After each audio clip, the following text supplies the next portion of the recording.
경제학과에서 박사과정 하고 있는 이건우라고 하고요. 일단 여러분들이 지금 배우고 있는 경제 원론에서 가장 중요한 것이라고 제가 생각하는 것은 그 경제학적으로 생각한다는 것이 무엇인지에 대해서 배우는 거라고 생각을 합니다. 제가 처음에 입학을 했었을 때 경제학을 배울 때 특히 경제 원론을 처음 이제 새내기 때 이제 설레는 마음으로 딱 시작했었을 때는 굉장히 거창한 걸 배울 줄 알았어요. 그러니까 뭐 사회에서 서브 시스템으로 들어가 있는 경제가 어떻게 막 굴러가고 막 그런 거대한 걸 배울 줄 알았는데 생각보다 되게 우리 개인이 어떻게 생각하고 뭐 조금씩 이렇게 뭐 바꿀 때 추가적으로 어떤 것을 할 때 선택을 할 때 뭐 어떤 비용이 나오고 어쩌고 저쩌고 하면서 합리적으로 어떤 선택을 한다. 그래서 어떤 대가가 따른다. 뭐 이런 거를 되게 세세하게 따지는 게 경제학이더라고요. 그리고 이제 기본적으로 경제 원론에서 배우는 게 그리고 이제 그 경제 원론에서 이야기하는 그런 방식의 탐구 자체가 사람들이 어떻게 해야지 합리적으로 사고하고 합리적으로 선택하는 것인가에 대한 질문이더라고요.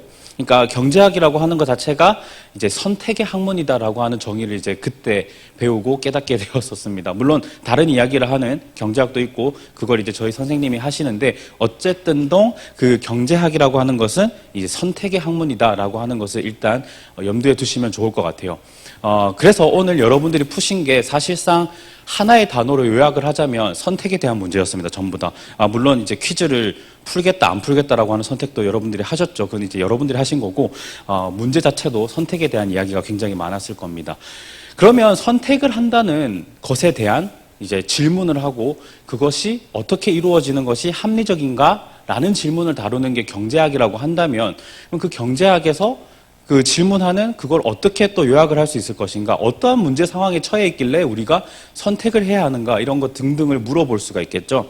그게 지금 여러분들이 보시고 계시는 희소성이라고 하는 개념입니다. 저희가 왜 선택을 해야 하는가, 선택의 학문이라고 하는데 그리고 합리적으로 선택을 해야 한다고 하는데 기회비용, 뭐 매몰비용 이런 거 따지면서요.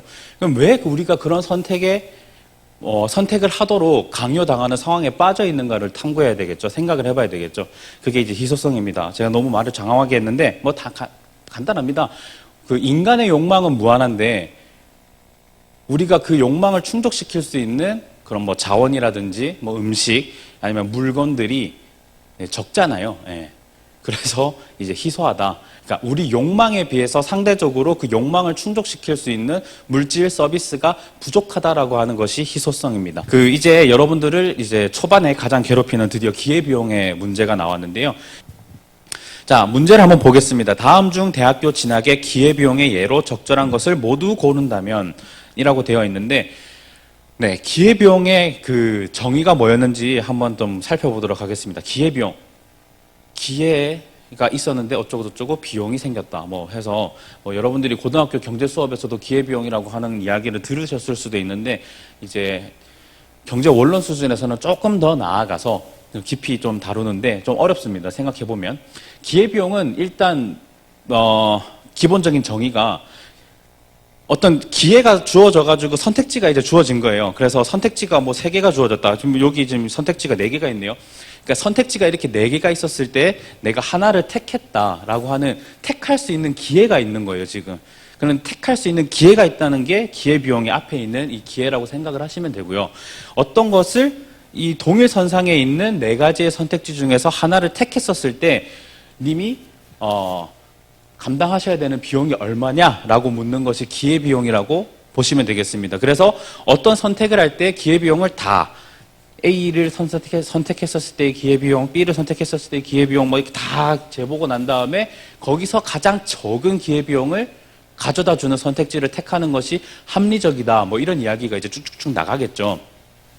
어쨌든 간에 여기서는 뭐 그 중에서 뭘 택하는 건 아니고 하나를 택했다라고 하는 문제 상황이 여러분들에게 주어질 겁니다.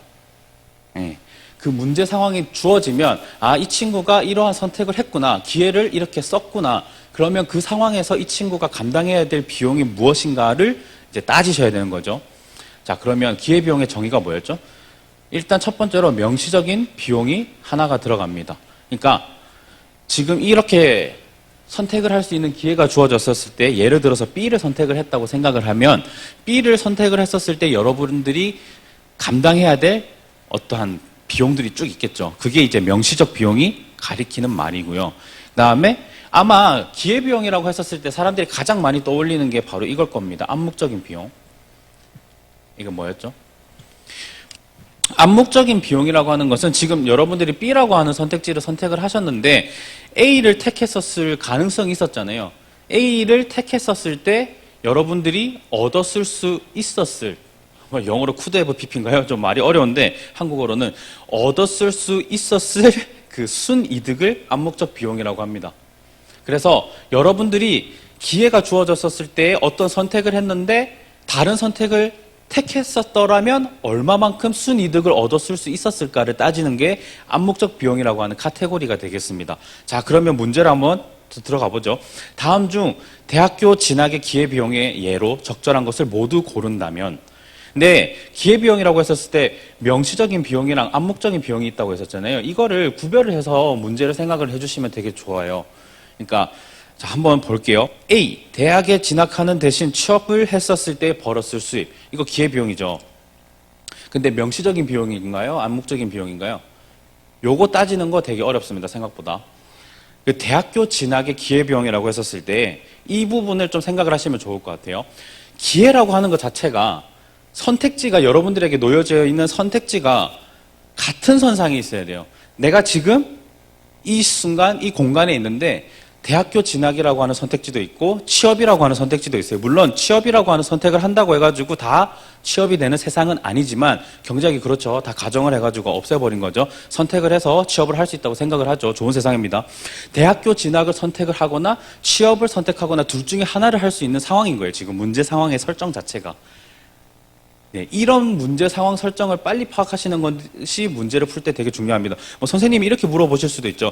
기회비용에서 암묵적인 비용이 뭔데 여기서? 라고 물어보신다면 여기서는 A만 답이에요. 대학에 진학하는 대신 취업을 했다 라고 하는 선택지가 기회로 있었죠. 선택할 수 있는 기회가 있었죠. 그걸 지금 안 택한 거잖아요. 대학교 진학을 함으로써 대학교 진학 안 하고 취업을 선택을 했었으면 얻었을 수 있었을 그 순이득이 있는데 그 순이득이 암묵적인 비용이라는 거예요. 아시겠죠? 그런 의미에서 기회비용 중에서도 암묵적인 비용이라고 하는 카테고리로 기회비용에 포함이 된다라는 차원에서 A가 답입니다. 이 같은 레벨 선상에 있는 선택지 중에서 뭘 택하느냐가 암묵적인 비용을 판단하는 굉장히 중요한 기준이다라고 하는 부분을 여러분들이 마음에 두시면 나중에 어려운 문제를 푸실 때 도움이 될 것 같습니다.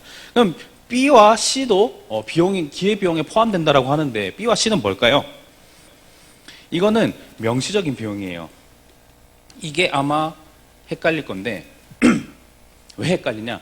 강의에 출석하지 않았다면 즐길 수 있었을 낮잠이라고 표현이 돼 있어가지고 왠지 암묵적인 비용인 것 같아요. 그다음에 시험 공부 때문에 참석하지 않은 파티, 이것도 굉장히 암묵적인 비용인 것처럼 글을 써놨어요. 그러니까 이거는 지금 이거 그냥 다 암묵적인 비용이다 해가지고 생각하셔가지고 A, B, C 다 고르셨어도 맞췄을 겁니다. 근데 나중에 명시적인 비용이랑 암묵적인 비용을 구별을 해가지고 여러분들이 택해라라고 하는 문제가 딱 나오면 거기서 틀리는 거죠. B와 C는 왜 명시적인 비용인지 살펴볼까요? 자, 이미 대학교 진학과 취업이라고 하는 선택지에서 지금 문제 상황은 이 두 가지 선택지가 놓여 있었던 거예요. 대학교 진학이라고 하는 차원에서 지금 물어보고 있는 기회비용의 문제이기 때문에 취업과 대학교 진학을 비교해야지만 암묵적인 비용을 생각할 수 있는 거고, 지금 대학교 진학을 선택을 이미 했기 때문에 여기서 따라오는 부수적인 어떠한 비용들은 전부 다 명시적인 비용이라고 생각을 하셔야 되는 겁니다. 그럼 B와 C로 볼까요? 강의에 출석, 대학교 진학을 선택을 했기 때문에 지금 여러분들 이거 보고 계시잖아요. 그렇게 대학교 진학을 선택을 했기 때문에 강의에도 출석해야 되고 시험 공부도 해야 돼요.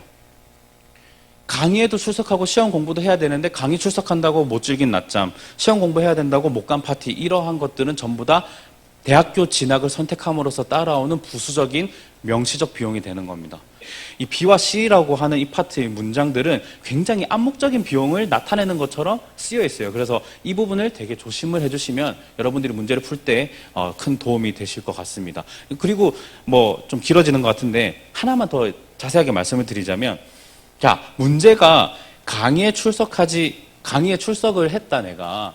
그러면 철수가 강의를 출석하지 않고 즐길 수 있었던 낮잠이라고 하는 게 상황이 설정이 돼 있으면, 그때 즐길 수 있었던 낮잠은 명시적인 비용인가요? 암묵적인 비용인가요?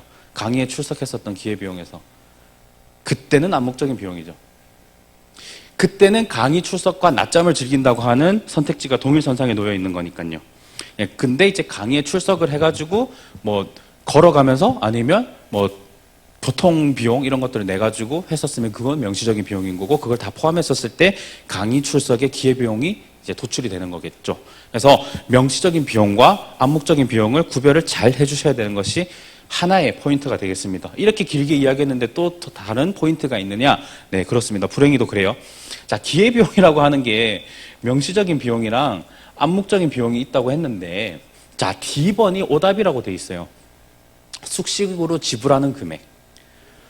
제가 이제 처음에 기회비용을 자세히 배울 때 굉장히 또 헷갈렸던 게, 명시적인 비용은 선택을 했었을 때 부수적으로 따라오는 굉장히 명시적인 말 그대로 비용이라고 하는데, 암묵적인 비용에서는 다른 선택지를 선택을 했었을 때 여러분들이 누릴 수 있었던 순이득이다라고 이야기가 돼 있어요. 순이라고 하는 말이 굉장히 짜증이 나더라고요. 순이라고 하는 거 영어로 하면 넷이죠.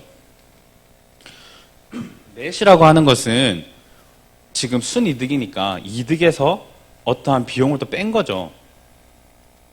그럼 이 비용이 뭔데? 라고 물어보실 수가 있을 겁니다.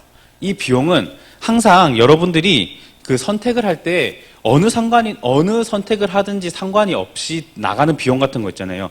숙식으로 지불하는 금액이 그 예가 될 겁니다. 명시적인 비용, 그러니까 여러분들이 대학교 진학을 선택을 했었을 때 따라오는 항상 나가는 비용도 있을 거고, 다른 선택을 했었을 때 또 항상 따라오는 비용이 있을 거예요. 그런 것들은 여기서도 빼줘야 되고 여기서도 빼줘야 되는 거예요. 그러니까 암묵적인 비용이라고 하는 친구가 다른 선택지를 했었을 때 얻을 수 있었던 순이득이라고 하는 말은, 자, 여기서 그러면 보자. 취업을 요 예를 다시 볼게요. 암묵적인 비용이 무슨 순이득이라고 하는데, 다 자세하게 들어가면, 자, 취업을 했었을 때에 얻을 수 있었을 연봉이 있겠죠. 근데 여기서 숙식비도 빼야 된다는 거예요. 순이득이라고 하는 말이. 암묵적인 비용이라고 하는 파트가 또 짜증나는 게 이겁니다. 순이득을 생각해야 된다는 거예요. 근데 더 짜증나는 것은 명시적인 비용이라 하더라도 여러분들은 숙식을 해야지 살아갈 수가 있잖아요. 그렇죠? 그래서 명시적인 비용에서도 명시적인 비용이 있으면 거기서 숙식으로 지불하는 숙식비는 또 나가기 때문에, 두 개 다 포함해야 되구나. 그러니까 명시적인 비용에도 등록금을 낸다든지 등등의 명시적인 비용이 있을 거고, 지금 B와 C에서 나가는 명시적인 비용이 있는 건데, 거기서 플러스 해가지고 여러분들이 항상 대학교 진학을 했었을 때에도 나가는 숙식비가 또 있는 거예요. 이거는 지금 여러분들이 대학교 진학을 선택을 했었을 때에도 숙식비가 나가는 거고, 취업을 선택했었을 때에도 숙식비가 나가는 거니까, 물론 그때 상황에 따라 가지고 숙식비가 바뀔 수 있지만 그거는 나중에 숫자가 나오는 문제에서 다시 다룰 겁니다. 명시적인 비용을 다룰 때에는 여러분들이 선택을 했었을 때 부수적으로 따라오는 비용도 생각을 해야 되지만, 여러분들이 그냥 살아가면서 나가야 될 이런 숙식비도 포함이 돼야 되는 거예요. 명시적인 비용에서. 근데 암묵적인 비용에서는 취업을 통해 가지고 얻었을 수 있었을 연봉에다가 또 숙식비를 빼는 거예요. 그게 순이득이 의미하는 바죠. 그러면 이 명시적인 비용과 암묵적인 비용을 더하면 어떻게 되죠? 이걸 더해야지 기회비용이라고 했잖아요. 이 숙식비가 서로 사라지죠. 그래서 기회비용에서 빠지게 됩니다. 기회비용이라고 하는 개념이 경제원론에서 처음에 나왔었을 때 선택 안 했었을 때 그냥 이렇게 되는 이득 아니야? 이렇게 정도로 쉽게 생각하실 수가 있지만, 이거 문제 꼬게 되면, 여러분들 틀리라고 문제 내게 되면 한도 끝도 없이 어렵게 될 수 있습니다. 그래서 이 부분을 잘 복기를 하시면서 선생님이 보여주셨던 PPT에서 아마 이렇게 돼 있었을 겁니다. 제 기억으로는 기회비용이라고 하는 게 있으면 명시적인 비용이랑 그다음에 암묵적인 비용이 있을 건데, 암묵적인 비용은 순이득이다. 다른 걸 선택을 했었을 때 얻었을 수 있는 순이득. 여기 순이득에서는 어떠한 것들이 또 빠져야 된다는 겁니다. 근데 명시적인 비용에서도 다시 추가적으로 나가는 비용이 있는데 요 순이득에서 이걸 계산할 때 뭐 얻었을 수 있었을 뭐 이득이 있는데 거기서 또 나가는 비용이 있으면 이 두 개가 상계가 되는 경우가 있다는 거예요. 이런 부분들은 잘 생각을 해주셔서 문제를 풀면 되는데, 자, 엄청나게 복잡하게 제가 이야기를 했는데 이 문제를 풀 때 쉽게 생각하는 거예요. 항상 맞지는 않습니다. 대학교 선택을 하든 취업을 선택하든 숙식으로 지불하는 금액은 늘 나가죠. 그렇죠? 그러니까 기회비용이라고 하는 것은 애당초 선택에 따라 가지고 뭔가 일이 발생할 때 계산을 해야 되는 상황이기 때문에 지금 대학교 진학이라고 하는 선택과는 무관하죠. 숙식으로 지불하는 금액이라고 하는 것 자체가. 대학교 진학을 하든 취업을 선택을 하든 이거는 약간 지름길인데 틀릴 수 있는 거예요. 자, 다시 한번. 기회비용이라고 하는 것은 선택이라고 하는 것이 굉장히 중요하고, 선택지가 대학교 진학이냐 취업이냐 라고 하는 동일선상에서 놓여있는 선택지에 대해서 고민할 때는 암묵적인 비용이 나오는 거고, 내가 대학교 진학을 선택을 했다. 그럼 거기서 줄줄이 따라오는 비용이 있으면 그게 명시적인 비용인 거고, 이거 두 개를 다 더해주는 게 기회비용이다 라고 이해를 꼭 해주시면 좋겠습니다. 넘어갈게요. 철수는 영화 스트리밍 서비스로 매달 13,000원을 지불하고 있습니다. 이 금액을 지불하면 내 땡땡땡을 본가 봐요. 그래서 영화를 무제한으로 볼 수 있습니다. 철수는 한 달 평균 12편의 영화를 보고 있습니다. 영화 한 편 어쩌고저쩌고 2시간이다. 이 경우 다음 중 옳은 말을 모두 고르면 이라고 하는데, 여기서 나오는 것은 매몰 비용이라고 하는 개념이에요. 영어로는 선크 코스트죠. 제가 이제 제 개인적으로는 기회비용을 경제원론 들을 때 이해를 했다 생각하고 가장 어려웠던 게 매몰 비용이었습니다. 매몰 비용이라고 하는 건 이런 개념이에요. 여러분들이 영화를 보러 영화관에 갔는데 랜덤하게 영화를 틀어주는데 뭐 7,000원을 영화 값으로 내고 들어갔는데 이 보고 있는 게 너무 고통스러운 거예요. 고통으로 인해 가지고 내가 받는 정신적인 스트레스를 생각해 보니까 10,000원이야. 마이너스 10,000원이 발생을 하면 내가 이미 지불한 영화 값은 회수를 할 수가 없잖아요. 그런 상황에서는 이전에 내가 영화 보기 위해 가지고 지불했었던 7,000원을 여러분들이 지금 영화관 밖을 나갈 것이냐 아니면 계속 앉아 있을 거냐 라고 하는 선택지가 지금 주어져 있는 건데, 그 선택을 할 때 여러분이 이미 지불을 해가지고 절대 환수를 할 수 없는 이 7,000원이라고 하는 영화비는 생각해서 제껴야 된다라고 하는 것이 매몰 비용의 개념이고 한계적인 사고입니다. 그러니까 매몰 비용이라고 하는 것은 여기서는 이제 제가 이야기했던 것은 7,000원인 거고, 이 문제에서는 뭐죠? 영화 스트리밍 서비스 13,000원이 매몰 비용인 겁니다. 내가 이미 월 초반에 13,000원을 내가지고 무제한으로 볼 수 있는 서비스를 선택을 했죠. 근데 지금 월 중간에 지금 있는 상황에서는 월 초반에 냈었던 13,000원을 내가 회수할 수가 없는 거예요. 그러면 지금 내가 12편을 봤는데 13번째 영화를 볼 것인지 말 것인지에 대한 판단을 할 때 지금 12편에서 13편으로 넘어가는 이 상황이 한계적인 상황인 거예요. 마지널하다는 게 그런 거죠. 12편에서 13편으로 내가 넘어갈까 말까를 판단을 할 때에는 월 초반에 냈었던 13,000원이라고 하는 스트리밍 서비스에 대한 가격을 지불한 거는 어차피 회수를 못하니까 생각해서 아예 배제해야 된다는 것이 선크 코스트에 대한 핵심적인 아이디어인 거고, 그게 한계적으로 사고한다는 것의 의미입니다. 이게 어렵죠. 그래서 이제 여러분들이 왜 경제학을 하면 미분을 해야 되냐면 12편에서 13편으로 넘어가는 이 파트가 12편을 이제 12.0000001로 넘어가는 걸로 생각을 하면서 문제를 풀거든요, 나중에. 그러한 생각을 할 때 이제 미분이 들어오는 겁니다. 어쨌든 그건 이제 예고편이고요. 끔찍하겠지만 화이팅 하시고, 어쨌든 지금은 아직 경제 원론이기 때문에 12편에서 13편으로 정수 단위로 넘어가네요. 12편에서 13편으로 넘어가는 그 한계적인 상황에서 여러분들이 어떻게 판단을 해야 되는가? 첫 번째, 합리적으로 한계적 사고를 한다는 것은 매몰 비용을 판단을 할 때 기준에서 뺀다는 것이 핵심이 되겠습니다. 그런 거를 생각을 하고 문제를 보시면, 철수가 13번째 영화를 볼 것인가 안 볼 것인가를 결정할 때 한 달 서비스 요금 13,000원은 아무런 역할을 하지 않는다 라고 이제 평평하게 서술이 되어 있는데, 사실상 이 말은 하지 말아야지 여러분들은 합리적으로 사고를 하는 겁니다 라고 가르쳐 주고 있다라고 보실 수도 있겠죠. 그래서 A는 맞는 거고요. 그 다음에 철수가 13번째 영화를 볼 때 발생하는 명시적인 비용은 13,000원에서 13편 이건데, 이거는 잠깐만요. 추가적인 영화 한 편을 볼 때 지금 여러분들이, 이거는 지금 기회비용의 문제가 아니라 여러분들이 지금 이미 무제한으로 볼 수 있는 상황이잖아요.